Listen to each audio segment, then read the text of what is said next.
Ever wondered what it's like to play Rocket League in the OCE region? OCE is one of the smaller regions in the Rocket League scene. It's common to see many of the same players when you hit Grand Champion and above, sometimes even seeing large MMR differences in a lobby. Oof. Hey, I'm Jack. I've been playing Rocket League since 2016 and find myself still getting so much enjoyment from this game. In today's video, I'm going to share an insight into what it's like playing in Grand Champion here in the OCE region. I'll split the video up into 3 parts: the meta, my personal thoughts on playing in the rank, and what I think the rank will look like in the future. Let's get into it.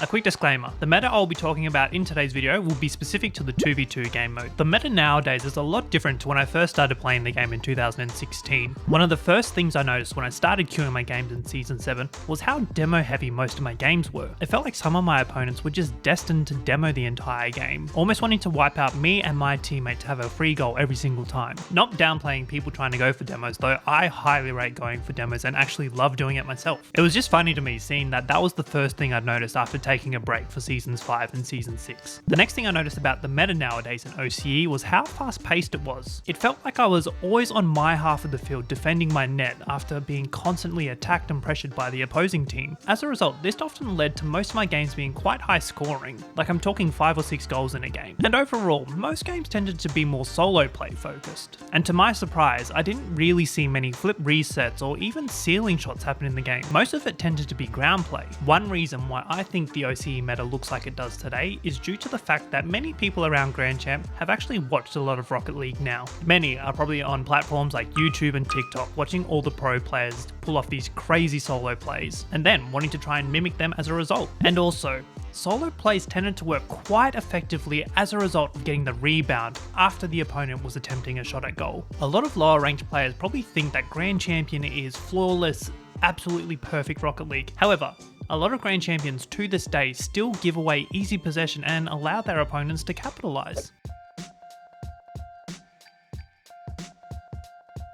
Overall, nothing really changed after missing Seasons 5 and 6 of the competitive season. When I first got into competitive games again, I actually noticed I was playing way too relaxed for my own good, which often left me being the most demoed person on the field each game. As a result, I had to adapt to this kind of gameplay and play a little faster, though it did take me a good couple months before I actually started to play at the pace of Grand Champion nowadays. I'd say about 40 to 50 games to actually hit the rank of Grand Champion, being hard stuck in Champion 3 for a good little while of the season. A majority of the games I played this season were often high scoring and heavily one-sided. Many times I'd lose a game due to both myself and my teammate overcommitting or generally just not paying attention. I mean, I think that's my biggest flaw at the moment. The game sense versus mechanics discussion came to my mind as I started to play through the season, but to this day I still feel like game sense can win you games in Grand Champion. All through Season 7 I didn't hit one flip reset, yet was still able to secure wins relatively easily. For some reason, I just had a weird thought that playing 1v1s would actually help me a lot with 2v2, and I can safely say in the entirety of my time playing Rocket League, I have never actually focused on 1v1. However, do you want to see a 1v1 ongoing series for Season 8? Let me know down in the comments if you want me to do that. I mean, hey, you'll see me rage a heck of a lot just playing 1v1. Another thought that I had playing Grand Champion 2v2 was that the 2v2 game mode can actually complement 3v3 quite well. A few things I noticed when jumping into 3v3 after playing some 2v2 was I had a greater ability to challenge the ball correctly. I also knew how to take possession to flick over the players, and generally had more control over the game when I was in possession of the ball. Finally, salty and tilted teammates were quite rare during my games in Season 7. More often than not, I was actually paired up with a solid and supportive teammate, which made a big difference to being able to rise up to Grand Champion again. Yeah, I had them on occasion, but I think the biggest difference for me was also having my quick chat completely turned off. It just allows me to concentrate. For me in particular, especially after a long day at work, I don't want to put up with any more crap than I have to.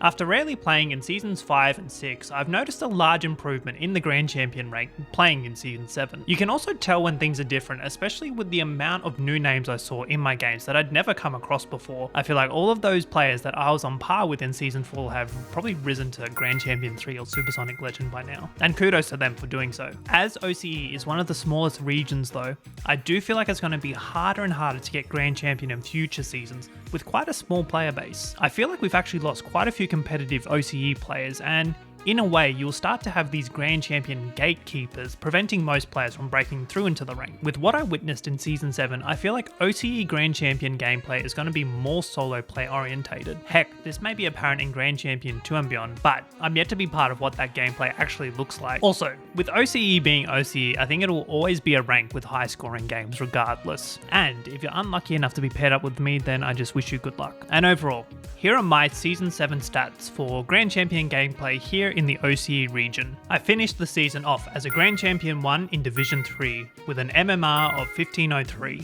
and overall only played 125 matches. And a final fun fact, during Season 7 I also dropped as low as Champion 3 Division 1 with an MMR of 1301. So if you're watching as a Platinum, Diamond or in the Champion ranks at the moment, just know that someone as bad as me can actually get his Grand Champion rewards, and so can you. So go out and smash Season 8 for me. And that's all for today's video. Sorry again for a shorter one. I know I've been trying to get on top of my uploading schedule and life is just getting in the way at the moment, but I do want to get a video out for you all each week and I promise to do so. I'm also going to start making some shorter form content like YouTube Shorts and TikToks, because 1 week is a long time to wait in the world of Rocket League, and I do want to keep this Rocket League content coming your way. Also, another big thank you for 200 subscribers. I'm super excited to be continuing this journey with you all and so excited to see what content comes next. Let's keep on keeping on. I'm Jack and I'll see you next video.